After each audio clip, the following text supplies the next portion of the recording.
live with him in their spacious home near Carbondale, Colorado. She was 20. She was a dancer, a photographer, and a college student, and she had recently overcome some health problems and decided she had huge plans for her future, which included attending law school one day. But on December 1st, 2011, all that hope and promise would come to a screeching halt. It was around 9 p.m. when Morgan got home from her friend's house, and her mom, Toni, admits that she was already on her daughter's case as soon as she walked in the door, maybe even before. And she recalls that Morgan muttered the B word under her breath as she walked past Toni, which was completely out of norm for Morgan. And she went to her room and shut the door, and her dad, Steve, said, "I'll go talk to her." So he goes into her room and he finds her laying on her stomach on the bed, and she was wearing flannel pajama bottoms and like a tank top cami. This comes in later on. Steve said they talked about life, and they did this often, and she was happy. And he said goodnight. Morgan said, "I love you, Daddy." And Steve walked out the door and thought everything's gonna be fine. And obviously, after that, I wouldn't be telling you this story if everything was fine. Nothing could prepare Toni and Steve for what they would uncover the next morning. Steve had gotten up and he was in the kitchen, and Toni got up and went to Morgan's bedroom because she thought it was kind of strange that she wasn't awake yet. And she comes down the hall and she goes, "Steve, there's something wrong. I can't wake Morgan up." So Steve goes running into her room and he leans over her bed and he thinks, "Oh, she's just extra sleepy this morning. Everything's gonna be fine. She just doesn't want to wake up." So he grabs her shoulder and he shakes it, and then he shakes it some more, and then he pulls down the blankets and he sees that she's in this really odd position. She was in like a semi-fetal position, and one of her arms was kind of elevated off the bed and in the air. So Steve pulled her over onto her side, and then both of her arms were kind of like this. Her knees were bent, and this is when Steve noticed that her eyes are wide open and black. He said that it was the scariest thing that he'd ever seen, and I cannot imagine finding your daughter this way. He recalled that her hair was all matted, that she had blood on her forehead, her bottom lip was swollen, and her nose was smashed. And he recalls that she was on the wrong side of the bed. I imagine that this is quite the traumatic experience, but to Steve, he was like, everything was just wrong. And yeah, it probably felt that way. Morgan's parents frantically call 911. They move her to the floor and they try to start CPR. And the paramedics arrive. Sadly, it was too late. The paramedics tried to revive Morgan, but she was long gone, said Toni. The Garfield County, Colorado Sheriff's Department deputies began their investigation. They conduct interviews, they take photos of the scene. Coroner Trey Holt brings in a forensic pathologist named Dr. Robert Kurtzman to do the autopsy. So at least in this case, we do have people doing their jobs, unlike the last case. And then, 17 days after Morgan was found, Dr. Kurtzman determines that her manner of death was natural causes.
and then she was gone. The police said that there was no investigation needed into this, but Morgan's parents really, really believe that there is. They believe she was murdered. And let me tell you why. She was found in different clothes than what Steve saw her in. She was dressed in clothes that she would go out in: jeans, a shirt, and a bra. Her pants were unbuttoned and unzipped, though, and there were so many things missing from her bedroom. Her sheets were missing. The pajamas that Steve saw her in the night before were missing. They never found them. All of the jewelry that she had of value in her jewelry box was also missing. One of Tony's bracelets was in there. It was missing. And Tony and Steve notice other suspicious things in the room as they start to think about it. Her dog and cat were trapped in the bathroom. The light was on, and they said Morgan never ever did that. And the cat and the dog hated each other, and they were just sitting there like they were just in absolute shock. You know, animals can sometimes do. And strangely, Morgan's phone was found under the bathroom door. I'm not sure if it was like slid under there and it got stuck, or I don't know about that one, but her parents claim that the most damning evidence of all this was the obvious signs of trauma to her body. Remember, I said there was blood on her forehead, blood coming out the side of her mouth. Her bottom lip was fat like somebody had punched her. There was blood across her teeth. Her neck was all purple, and Tony said that it looked like someone had tried to strangle her. But the autopsy report noted none of this. It said that there was no indication of trauma. What? The Ingrams say that there's more. They believe that this scene was compromised. They said somebody tried to close Morgan's eyes.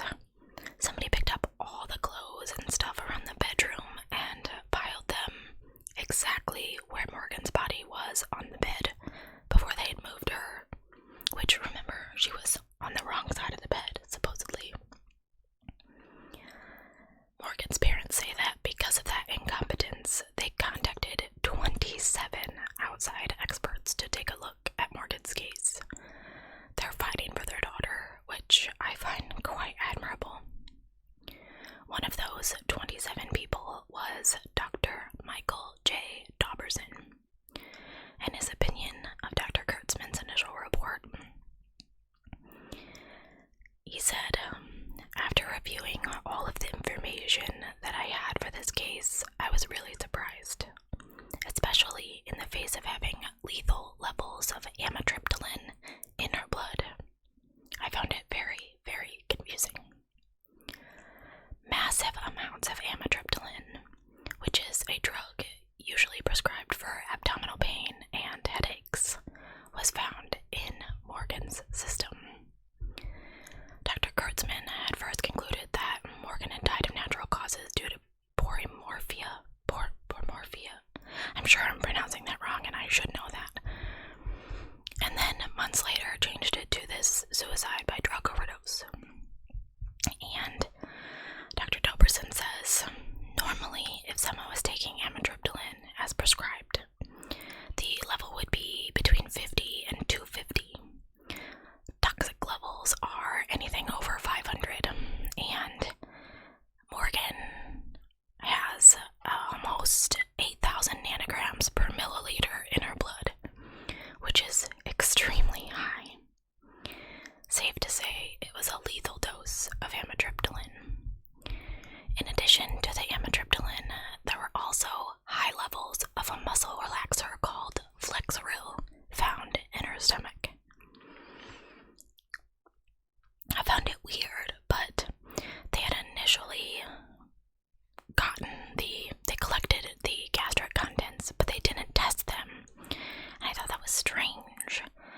she was sending a message. K-N. And they believe that it was just completely obvious that it was just as powerful a message as her literally writing something in her own blood, that they got chills when they realized it. So, what did they start thinking? Well, here's the twist. Morgan had a stalker. Her death was ruled a suicide, but her parents say that this stalker was the one very specific reason they believe that she was murdered. Morgan was so scared at this point in her life. She was being terrorized by this person, and it started about 4 months leading up to her death. And when I read about this, I would be absolutely terrified too. It started out that she was hearing tapping at her window, and she kept complaining about it, and finally her parents went outside and walked around the house, and they expected to see like a branch rubbing up against the window, but there was nothing within 10 feet of Morgan's windows. 2 days later, it happens again, right before Morgan's about to take a shower. They had these small, like, crank-out windows that they describe as very secure, and it was cranked out like an inch. So Morgan's getting in the shower, she gets undressed, and she looks up and she gets this really creepy feeling like she's being watched. You guys know that feeling. And she tried to crank the window closed, and somebody hit the window with their fist. And as you can imagine, Morgan freaks out, and I would have too. She grabs a towel and she goes running into her parents' bedroom. So of course, Steve grabs a baseball bat and he goes running out the front door to see if he can catch whoever this was. He said he spent hours chasing around the neighborhood trying to imagine how he could catch this person. And Morgan was reportedly so shook up that she slept in her parents' closet that night, and for almost a month on the floor, and I totally understand that. Morgan had grown increasingly afraid of this stalker, and they decide to get security cameras, and they do.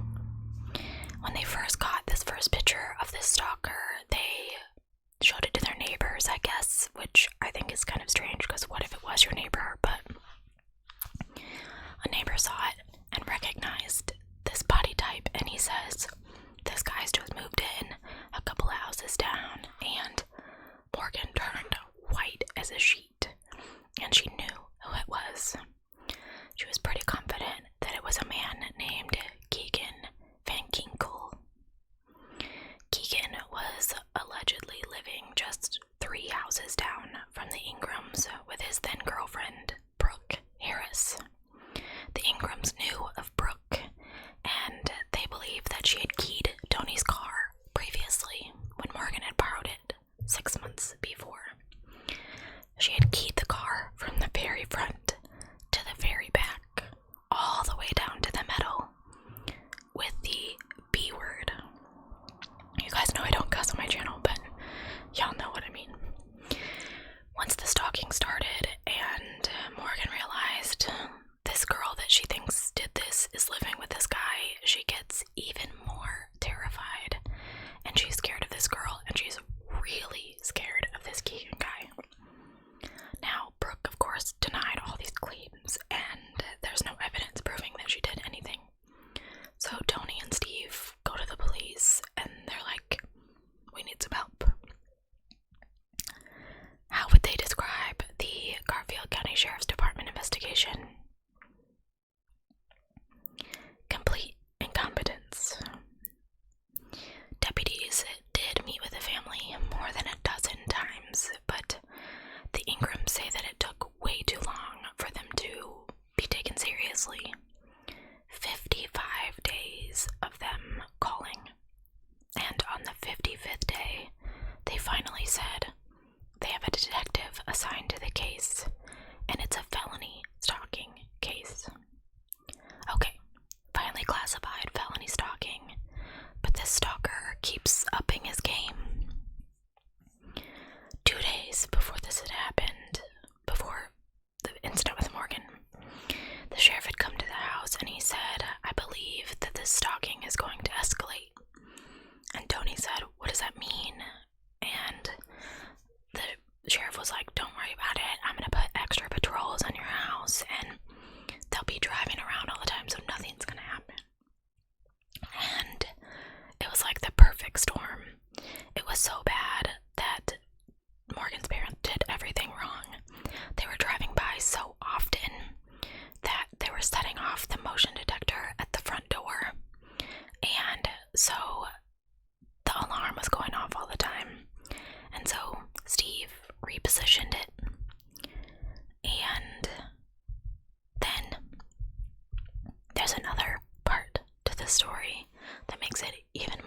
Morgan's parents put in a panic button in Morgan's room about 6 weeks before she was murdered or committed suicide, whatever you believe.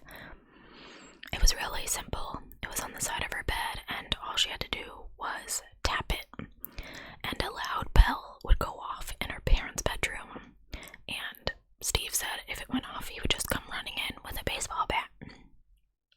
But as they investigated Morgan's room, they realized that the panic button had been torn from where it was mounted, and they found it later in the corner of the room under some clothes.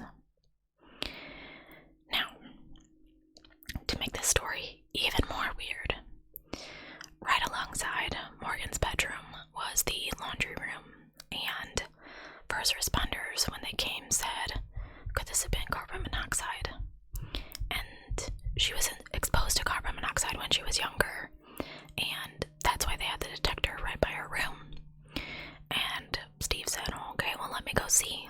And the carbon monoxide reader had a super high reading. He said usually it's 0, maybe 1 or 2, and it was in the hundreds.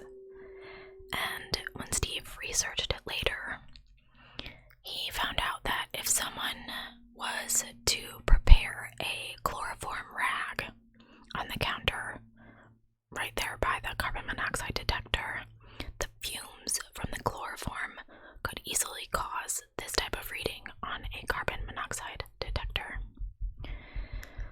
Morgan's parents believe that chloroform could have been used on Morgan, even though there was no mention of chloroform found at the scene or in any of the official reports. So we've got all this stuff, and it's very confusing. So what do Morgan's parents believe actually happened that night?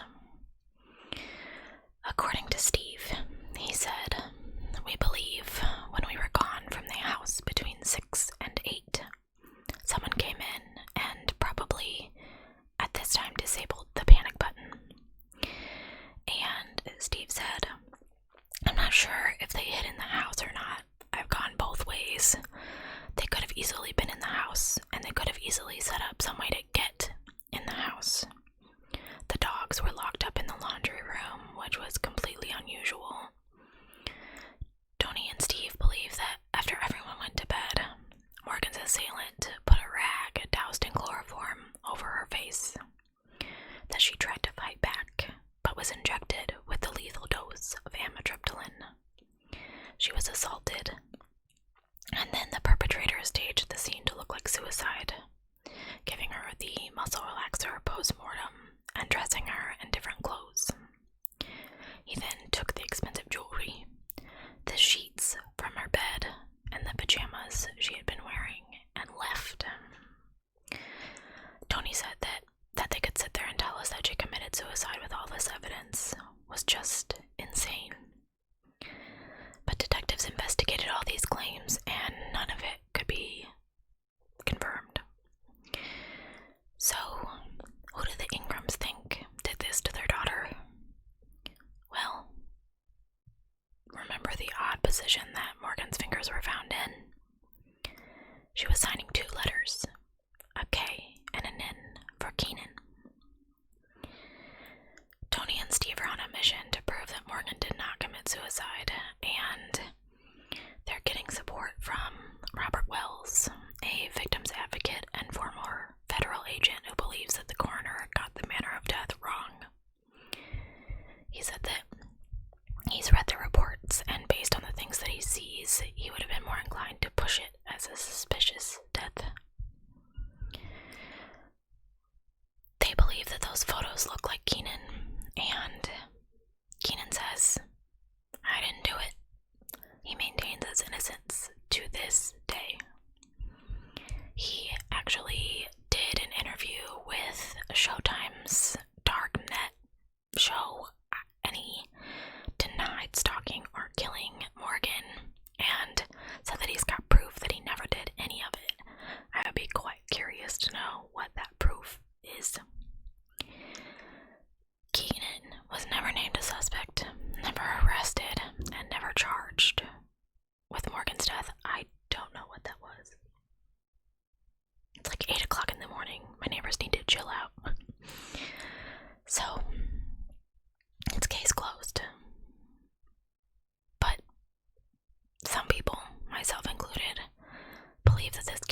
deserves a second look, including Tony and Steve, and they vow that they'll never give up the fight. Tony said, "I believe there are people out there that know what happened. Please say something. Come forward. Even if it's just a little bit of information. It can help, and we need answers." So, this is another kind of open and shut case for me. I don't think that Morgan Ingram committed suicide. I don't think that at all. I don't know why they would think that this is even more leaning towards suicide to me, or murder to me, than the last case. Okay. Let's say that this girl didn't have a stalker. She was still in different clothes. Amitriptyline, toxic levels of amitriptyline in her system. I believe that she had a prescription for that, and that's why it didn't seem terribly suspicious, and that's why they thought it was a suicide, because they believe that she took more than what was needed. But I want to know, were there indications that someone had given her an injection of some type? Because you don't usually take amitriptyline via injection, you usually take a pill.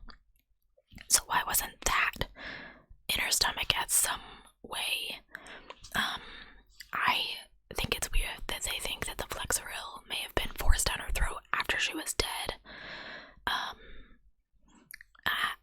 I think if they did knock her out with chloroform, which kind of seems like it could be the case,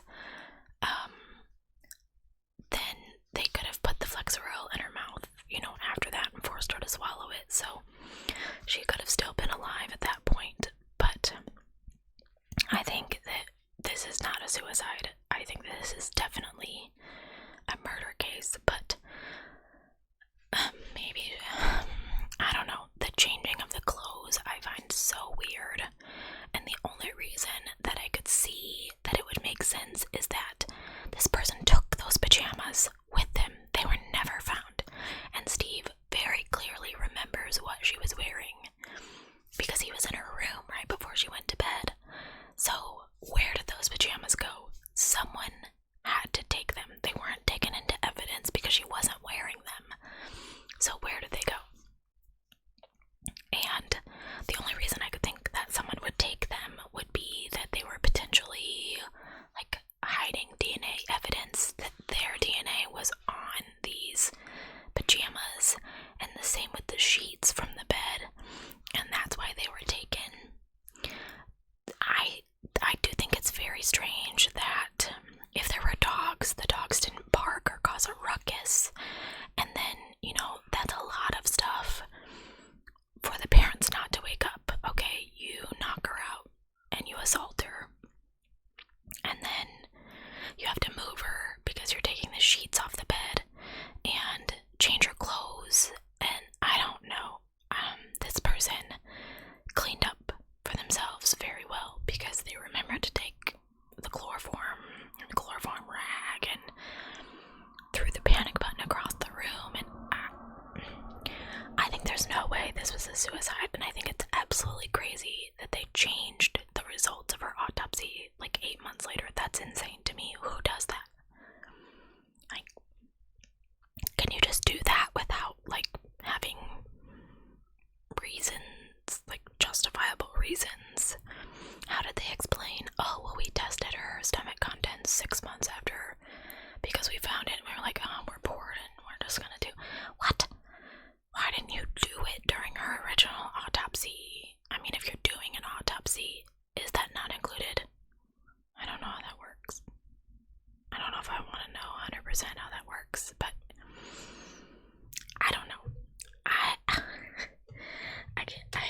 I could go down the rabbit hole with this one and just go around and around in circles. I find it really weird that this guy was outside of her window when his girlfriend supposedly hates Morgan. I couldn't find out why. Was he trying to get back at her for this Brooke person who hates her, or Was it sexually motivated? I don't know. This one is just